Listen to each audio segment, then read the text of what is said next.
Russia has annoyed everyone on planet Earth so much that even nature itself has started to break it apart. A powerful earthquake has begun to tear Kamchatka away from Muscovy.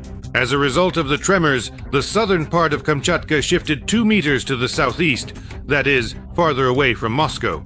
And Petropavlovsk-Kamchatsky moved 50 centimeters away from the swamps.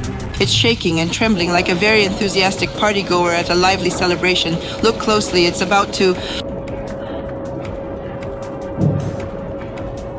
And, well, the civil code is on their side. You need to know your rights and stand up for them. Whoa. We're shaking a little. We're shaking. Marina, quiet. Marina, calm down. It's okay. It's okay. Those Russians who sincerely believe in God should really think about this. Kamchatka has literally, physically begun its exit from the former empire, and the people of this unique but oppressed region must pick up where nature has left off. Should I go get the damn phone? The kid is completely home alone, all by himself for goodness gracious sake, and it's a truly concerning situation. Here's an interesting and optimistic fact. On February 3rd, 1923, there was an earthquake in Kamchatka with a magnitude of 8.5. A year later, Lenin died. On November 5th, 1952, there was another powerful earthquake in Kamchatka. A year later, Stalin died. In 2006, the Aleutian earthquake occurred in Kamchatka, which triggered a powerful tsunami. A year later, Boris Yeltsin died. And now, once again, there's a strong earthquake with a tsunami in Kamchatka. Next year promises to bring good news. As we can see, this is already a pattern. But that's already a completely different and entirely separate story altogether. Kamchatka is a peninsula washed by the Pacific Ocean, covering an area of 270,000 square kilometers. And the total area of the entire Kamchatka Krai exceeds that of Germany and Italy. At the same time, only 320,000 people live there. And that's Russia in a nutshell. The Russians sacrificed 1 million people to seize a small part of the Donetsk region, even though they have an entire empty Germany of their own. You could live and thrive in one of the most beautiful and richest places. But no, the sick-minded want what belongs to others. They could certainly keep it all for themselves, but they absolutely do not give a single damn. Right now, we are currently in an apartment, and now this is indeed Russia. Oh. We want Ukraine as a state to cease to exist, for its military potential to be completely destroyed. We want the political class that has always turned any Ukrainian state into an anti-Russia to disappear as well. We want these people, well, to leave, let me put it gently, somewhere into emigration, or just far away. In this sense, the moral depravity of the orcs actually benefits the residents of Kamchatka. The fewer of the bastard ones who come there, the better. Kamchatka became part of Russia as a result of genocidal colonization. The stories about American Indians will seem like innocent pranks in comparison. The indigenous people of Kamchatka, the Koryaks and Itelmens, have lived there for 3,000 years. For 3,000 years, these people lived and thrived. But with the arrival of Russia, in just a couple of centuries, the Koryaks and Itelmens were brought to the brink of complete extinction. In just a few centuries, the Russian world destroyed almost all of the local inhabitants, and those who remained were Russified and driven into something resembling reservations. Before the arrival of the Russians, two peoples lived in Kamchatka, the Koryaks and the Itelmens. Moreover, while the Koryaks' settlement area extended far beyond the peninsula, the Itelmens lived exclusively in Kamchatka. The Russians showed up in Kamchatka at the end of the 17th century. These were not trade or scientific expeditions, but punitive ones. They looted settlements, took women into slavery, and those who survived were forced to pay outrageous taxes. Sounds just like modern Russians, doesn't it?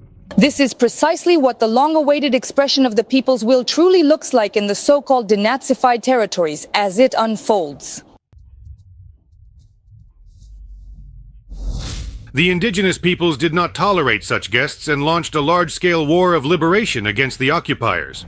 The Russians had to build real fortresses to defend themselves. But that didn't help much. The Koryaks and Itelmens attacked the forts and wiped out the tax collectors.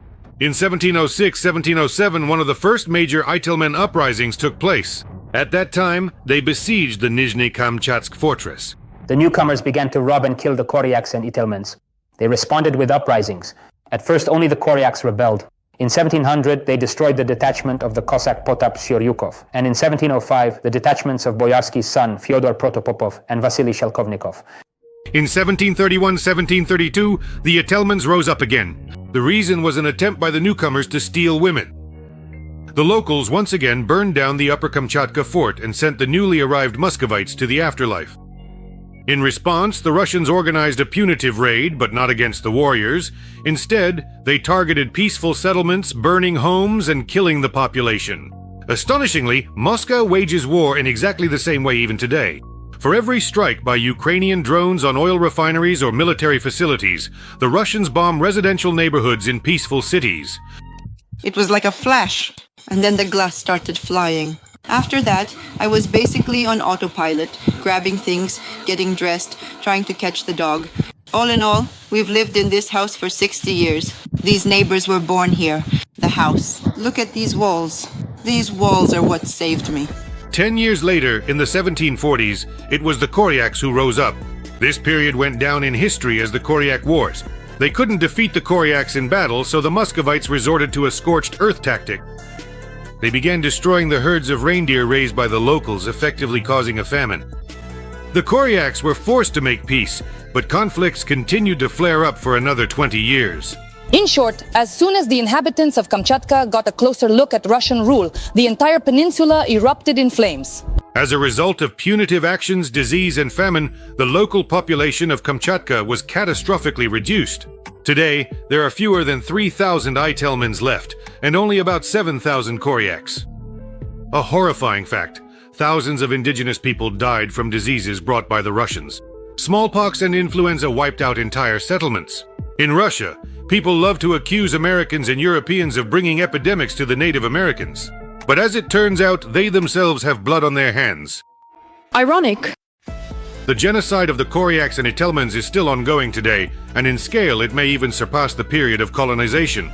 Because of the dire living conditions, indigenous people are leaving en masse to fight in the war in Ukraine.